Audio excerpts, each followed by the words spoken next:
टंडे Mohammad Khan rice mill जी हट धर्मी ख़त्म न थी। टंडे मोहम्मद खान जे मुसलसल एहतजाज खां पोइ राइस मिल माफ़िया हुकूमत ऐं ज़िले इंतज़ामिया खां ताक़तवर बणिजी साड़ियुनि जा रेट किराए छॾिया। जॾहिं त ज़मींदारनि हारियुनि सां ज़ुल्म बंदि न थियो, उल्टो राइस मिल तरफ़ां जेके ज़ुल्म में वाध कई वई, जंहिंजे ख़िलाफ़ शाह करीम में ज़ाहिद रिंद जी अॻुवाणी में शटरबंद हड़ताल कई वई ऐं एतिराजी मुज़ाहिरो कयो वियो। एतिराजी मुज़ाहिरे में हारियुनि ज़मींदारनि वापारियुनि वॾे अंग में शिरकत कई। वधीक अॻुवाणी जो छा चवणु आहे हिन वीडियो में ॾिसंदा। बिस्मिल्लाह रहमान रहीम। अॼोके जेको शटर बंद हड़ताल आहे इहो मज़लूम हारी मज़दूर ऐं गैरतमंद ज़मीनदार जो जेको हक़ गज़ब थिए पियो। जेको तव्हां ॾिसो ही जेकॾहिं चांवर वठनि पिया 140 रुपया हींअर बि शहर में हलनि पिया त 90,000 खां बि क्रॉस करे थो असांजो खराड़ 20 मण जो, पर हीअ असांखे 42,000 ॾेई रहिया आहिनि। जेको एक्सपोर्टर आहे ज़ुल्म ऐं बरबद उहो करे रहियो आहे। असां पंहिंजे जेके स्मॉल इंडस्ट्रीज़ आहिनि उनजे ख़िलाफ़ु कोन आहियूं, छो जो उते असांजो मज़दूर तबिको बि कमु करे थो। असां उन्हनि खे बि इहो चऊं था तव्हां बि असां सां एहतिजाज में शामिलु थियो ऐं तव्हां एक्सपोर्टर जे ख़िलाफ़ु बिहो त बाबा हिननि माण्हुनि सां ज़ुल्म आहे। इन ई ज़ुल्म आहे असांखे जेका बोरी ॾिनी वई यूरिया जी, उहा 7,000 जी ॾिनी वई, 6,400। असांखे जेका DAP ॾिनी वई 17,000 प्लस ॾिनी वई। असांखे जेके दवाऊं ज़री दवाऊं उन में जेके ग़लति दवाऊं जेके मल्टीनेशनल कंपनियूं बि कोन्हनि उहे ॾिनियूं हुयूं, असां वरितियूं, महांगियूं दवाऊं वरितियूं। असां खेड़ी कराई 2,500 रुपया कलाक, 3,000 रुपया कलाक। असां ख़ुदा जो कसम भाउ खणी ॻाल्हि पिया कयूं ऐं जिन्हनि वरी मकाद ते ज़मीन वरितियूं असांखे नुक़सान ऐं लास में वञूं पिया। असांजो हारी मज़दूर लास में वञे। ज़राइत जो हथरां जो क़तलु कयो पियो वञे। अरे बाबा छो पिया ज़राइत जो क़तलु कयो? हीउ हारी कमाए थो तॾहिं असांजो हीउ मुल्क जेको आहे ख़ुशहाल थींदो।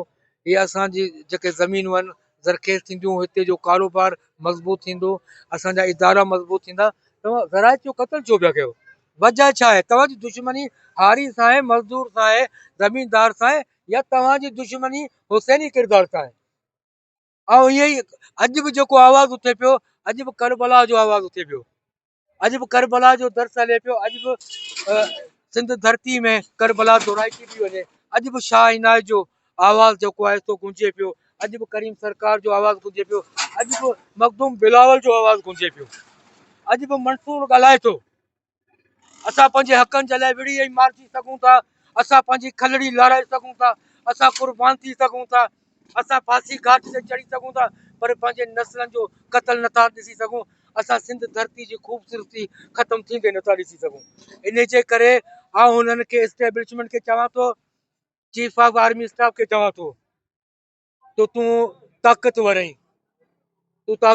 तूं स्टैंड वठ, नोटिस वठ। ऐं चीफ ऑफ पंहिंजो जेको जस्टिस खे चवां थो, चीफ जस्टिस खे चवां थो तूं ताक़तवर आहीं, तूं नोटिस वठ, हीअ असां सां ज़ुल्म छो पियो थिए।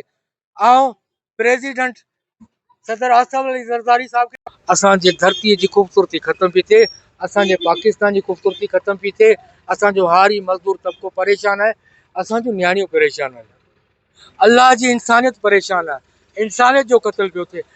किथे ईअं न थिए, किथे ईअं न थिए त असां पंहिंजो उन वे में अची वञूं जो सुभाणे मजबूरन तव्हांखे असांखे चवणो पए त बाबा हाणे माठ करो, पोइ माठ न थींदी, पोइ सिधी ॻाल्हि आहे करबला थींदी, पोइ सिधी ॻाल्हि आहे मीरापुर थींदी, पोइ सिधी ॻाल्हि आहे साईं मखदूम बिलावल जो पिणु थींदो, पोइ सिधी ॻाल्हि आहे मंसूर जो पिणु थींदो। पोइ या जॾहिं असांजा बच्चा बुख ऐं विघे में मरी ख़तमु थींदा त पोइ तव्हांजा औलाद सुखनि सां न वेही सघंदा।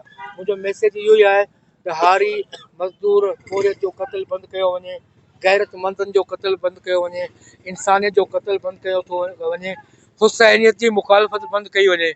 यज़ीज़ी किरदार ते कल्ह बि लानत हुई, अॼु बि लानत आहे, सुभाणे बि लानत हूंदी, जेका लानत बेशुमार हूंदी ऐं आहे ऐं रहंदी। योग शरीफ़ सॼो बंदि कयो वियो ज़मींदारनि ऐं शाह करीम जो शहर सॼो बंदि रहियो सारियुनि जे हवाले सां। पहिरियां त असां सां कणिक में नाजाइज़ी थी, जेका 2,200 रुपया कणिक थी, डाल्टा में नाजाइज़ी थी, जेके 4,000 रुपया मण थियो ऐं उन में वॾो ज़मींदारनि जो नुक़सानु थियो। हींअर साड़ियुनि जा रेट 2,100 रुपया साड़ियुनि जो रेट थी वियो आहे। हालांकि ॿिज 1,00,000 रुपया मण DAP 15,000 रुपया बोरी, यूरिया 6,000 रुपया बोरी, ऐं दवाउनि ते एतिरा टैक्स लॻल आहिनि जो दवाऊं हाई फाइ महांगियूं आहिनि ऐं 2 नंबर कंपनियूं तमामु घणियूं हिन टाइम ते लथल आहिनि। हाणे ज़मीनदार वीचारो जेको आहे तमामु सख़्तु परेशान आहे। असां पंहिंजे सैयद मुराद अली शाह साहिब खे असां अपील था करियूं त महिरबानी करे एक्सपोर्टर सां ॻाल्हायो वञे ऐं सारे नारे रेट जो मसइलो हल करायो वञे।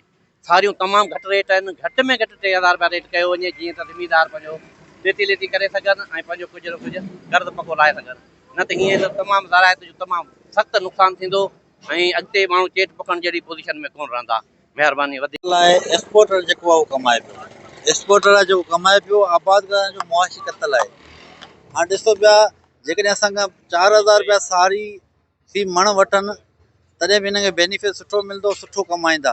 हुन जॻह ते असांजा 2,200 रुपया मण पिया वठनि ऐं क़तल आम पियो थिए, मुआशी क़तल पियो थिए ऐं वॾो नुक़सानु थींदो। आबादगार जेकॾहिं न रहियो ऐं जेको आबादगार आहे जेको मुल्क खे तरक़ी ॾियारे थो, हारी मज़दूर जे कमाइनि था, जॾहिं सॼो मुल्क हले थो, हीअ ख़बर न आहे छा पियो थिए ऐं तमामु ग़लति पियो थिए ऐं आबादगार परेशान आहिनि, हारी परेशान आहिनि। असां आला हुकुमराननि खे अपील कयूं था महिरबानी करे हिन शइ जो नोटिस वठो ऐं हारियुनि मज़दूर में बेचैनी ख़तमु थी।